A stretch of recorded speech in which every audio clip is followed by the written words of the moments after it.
Hello, today we're going to take a look at Microsoft Word and just some of the basics of Microsoft Word.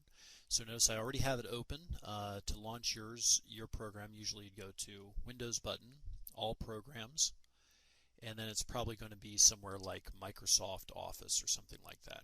Okay.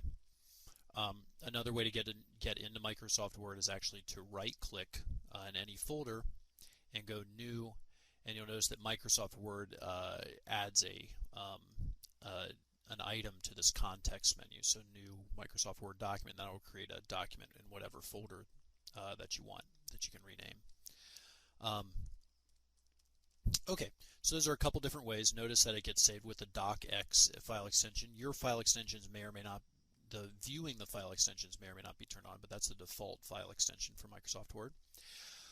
Okay, so let's take a quick look at the interface here. Microsoft Word, it has a couple quick buttons up here. So we have this Save button is probably the most important one. Notice it's a floppy disk. You've probably never seen one, but that's how we used to save information on a computer, and that's still the icon for save. But most of the file operations are in this File menu. So notice if we click on the File tab, notice that we get a lot of options here. Okay, so this is where I'd save as. We can save it as Adobe PDF. We can open a different Microsoft document, Microsoft Word document. Also on this file menu, we have print. So this is where you would go to print. So on file, our main options are going to be here are save or save as and print. Okay, so of course save as, that's just saving the document. Whenever you open up a new document, the first thing that you want to do is save it. So let's go ahead and click Save. The first time when we save, we have to select a place to save it into. So I'm going to go find my school folder on my desktop, and I'm going to save it as English Assignment 2.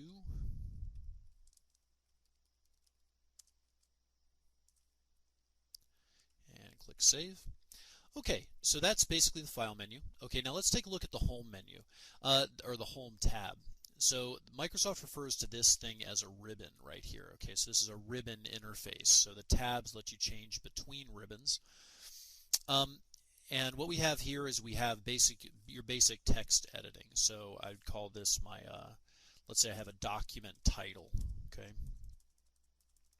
Or let's say I have my title here, and I'd like my title to be bold. So I click B. Notice that when I have text that's bolded, let's say I have a subtitle. Okay, notice that it'll keep typing in bold. Notice if I highlight this and unclick the bold, it unbolds it. Okay, so I can italicize, underline, I can change the font. Notice that I have to select the text first. When I select text, Microsoft gives me this pop-up menu right here, and it has your basic formatting right here if you don't want to go all the way up to the ribbon. Okay, but I can go ahead and select a new font or new size. Let's say that I want to make this size bigger. Notice that it automatically makes it larger.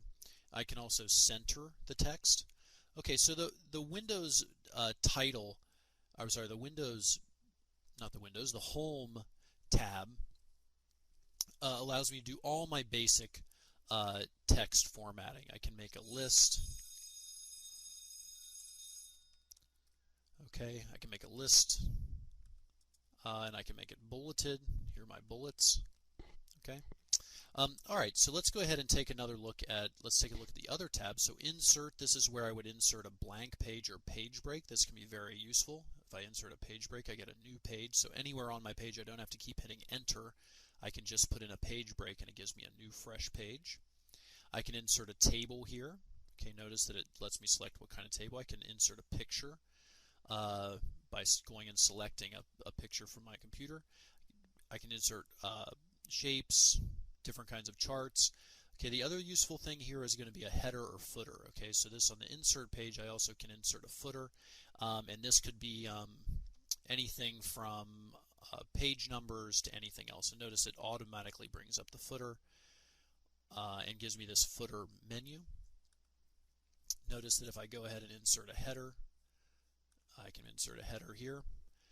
Okay, and notice after I insert that header, I can actually go back in and double click it, and I get back into this header, special header toolbar up here. Okay, so let's get away from the header. So that's on the insert menu. Okay, so I can insert all those different things.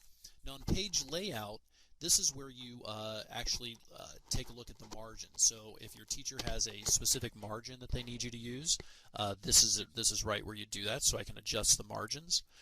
I can also put in line breaks or line numbers, hyphenating. Okay, this is where if I want to make my orientation different, say I want to print out not in portrait so the paper stands up, but on landscape to make my paper a bit wider. This is where I can do that. Notice that now my paper is far wider. I'm going to change this back to portrait. So those are your main things. Also, this is where you have spacing. So if I have a couple lines of text, okay, notice this is where I would change my spacing. Okay, and they have increased points of spacing. Whoops. Okay, or decreasing points of spacing. Okay. We can also change the page color and page borders. Okay, now so that's basically the page layout tab. Anything having to do with how the content is displayed on the page that affects the entire page is on the page layout tab. Now we have references. So this is more of advanced section. This would be for proofreading and this type of thing. As a beginning user, you may or may not be using references. Mailings. This is where you would create multiple pages for, say, mailing out personalized letters, like putting in people's first names or last names for many recipients. Okay. I'm sorry, references, I made a mistake. References were not where you review things. References are where we'd insert footnotes, so this would be for academic papers. The review tab is where you would do proofreading, and you may not be using either one of those, the references, mailings, or review when you first start using Microsoft Word. Finally, the view tab. This is where you affect how things are displayed on the page. So we have web layout. This is good if, say, a table goes off the page. Web layout shows you absolutely everything regardless of page size. We can also turn on the rulers, grid lines, navigation page.